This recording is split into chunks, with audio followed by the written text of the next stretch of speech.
Diable Jump. Yo les amis, j'espère que vous allez bien. Aujourd'hui nous allons traiter un sujet délicat, sensible, mais pourtant déjà traité des dizaines et des dizaines de fois, celui de la puissance de Goldie Roger.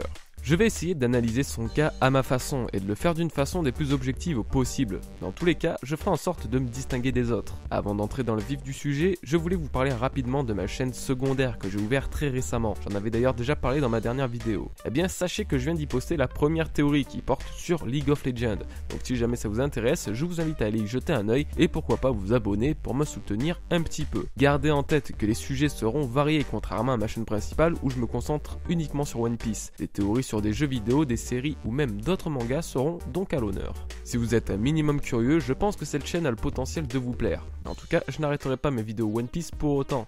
Bref, attaquons le sujet tant attendu, le fameux cas Roger. On a déjà deux axes de réflexion sur sa puissance, deux possibilités. Soit Roger possède un fruit du démon qui est la source de sa puissance et de sa légende, soit il ne possédait aucun fruit, et dans ce cas-là, c'est la force brute qui parle. On va commencer par traiter l'hypothèse du fruit du démon. Ce sujet est le plus délicat à traiter car absolument rien ne nous indique ou peut nous faire penser que Roger a un fruit du démon. Déjà car il ne possédait aucune compétence pouvant nous faire penser une telle chose. Le peu de fois où nous l'avons vu, il se contentait de brandir son sabre, et rien ne laisse supposer une utilisation de fruit du démon. Ceux qui pensent qu'il en possédait bel et bien un restent malheureusement bloqués sur la pensée d'un fruit des tempêtes, dû au changement climatique à Lockdown lors de son exécution, ou durant la bataille d'Edward, l'opposant à Shiki le Lion d'Or. Mais rien de tout ça ne laisse présager l'utilisation d'un fruit du démon. Il faut garder en tête que pour son exécution, ce temps si agité était peut-être qu'un effet rendant sa mort encore plus épique ou dramatique. Pour la bataille d'Edward, effectivement, ça reste troublant, mais en sachant qu'un personnage aussi important que Monkey D. Dragon possède lui aussi un fruit influent sur le climat, ça me semble impossible que Roger en ait eu un similaire.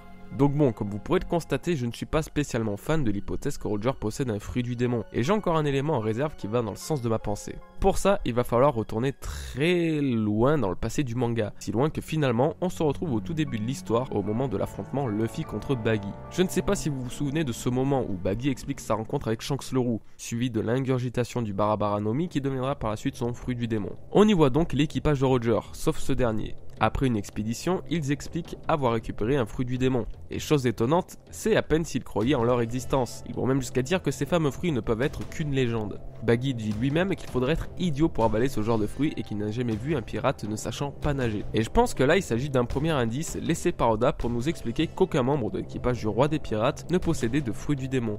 Roger compris. Après, Oda peut faire des erreurs, malgré l'incroyable mangaka qu'il est, il pourrait avoir fait une faute, ni plus ni moins. Mais quand on y pense, Roger avait-il réellement besoin d'un fruit du démon ? Bien sûr que certains augmentent la puissance d'un personnage, mais d'autres restent totalement inutiles et sans charisme, un peu à l'image du fruit de Baggy justement. Donc il y a quand même une chance que Roger ait eu un fruit du démon, mais un fruit n'ayant pas d'utilité au combat, comme le fruit de Brook par exemple. Ça reste peu probable, mais s'il en a réellement eu un, je ne peux penser un instant que ce soit un Logia ou un Zoan. Ce sont des fruits modifiant totalement le corps et par conséquent, on aurait obligatoirement eu des indices. Donc un paramécia, mais dans ce cas-là, quoi comme paramécia discret et pourtant qui peut être assez utile au roi des pirates ? Il n'y en a pas des masses pour pas dire aucun. En tout cas, honnêtement, je n'en vois pas l'intérêt. Un personnage n'a pas besoin d'un fruit du démon pour être surpuissant. Regardez Riley. Malgré son âge, il se fight contre un amiral de la marine sans aucun problème. Je pense justement que les fruits du démon deviennent un problème dans le manga, car beaucoup trop de personnes en possèdent. Luffy n'a jamais croisé quelqu'un de son niveau sans fruit. Oui ok, il y a Zoro et Sanji, mais en tant qu'ennemi, c'est du jamais vu. Et quand on prend du recul, on se rend compte que tous les pirates de la pierre des générations ont un fruit du démon. Bon, il y a peut-être Killer, le Nakama de Kid, mais c'était pas encore sûr à 100%, ce qui casse finalement beaucoup le côté ultra rare de ces derniers. Justement, parlons de sa puissance brute, sans fruit du démon, celle qui me semble la plus adaptée. Déjà, ça donnerait un charme supplémentaire à Roger. Le fait qu'il fasse partie des rares personnes s'étant hissé au sommet de la piraterie sans pouvoir particulier autre que sa détermination et sa puissance brute, ça serait juste top. Et bien sûr, nous avons le Haki qui joue et jouera un rôle particulièrement important. Je vais dénoncer ceux qui se prennent pour des prophètes en disant « Ouais, mais je pense que Goldie Roger a un Haki phénoménal, blablabla ». Non mais les gars, évidemment qu'il avait un haki de malade, c'est logique, ça coule de source et c'est loin d'être révolutionnaire dans One Piece. Dès qu'un personnage gagne un tant soit peu de puissance, son haki augmente avec. Plus sa volonté est forte, plus sa détermination est forte, plus le haki est puissant. Pareil pour la condition physique, et j'en passe. Luffy a énormément gagné en puissance de haki avant l'ellipse, on s'en rend pas compte, mais pourtant c'est le cas, même Barbe Noire l'avoue. Du coup, Roger avait évidemment un acquis surdéveloppé qu'il devait sans doute lier à son style de combat au sabre, tout comme le fait Shanks actuellement. Oui, car je pense que Roger se contentait de se servir de son sabre durant ses combats, et ce sont les multiples duels qu'il a menés face à Barbe Blanche qui me font penser ça. En sachant que ce dernier utilisait son Bizento et exceptionnellement ses poings, je vois mal Roger se battre à main nue face à un Barbe Blanche armé. Pour preuve, l'une des plus grosses cicatrices sur le buste de Barbe Blanche a été faite par Roger, donc il devait sans doute se battre qu'au sabre.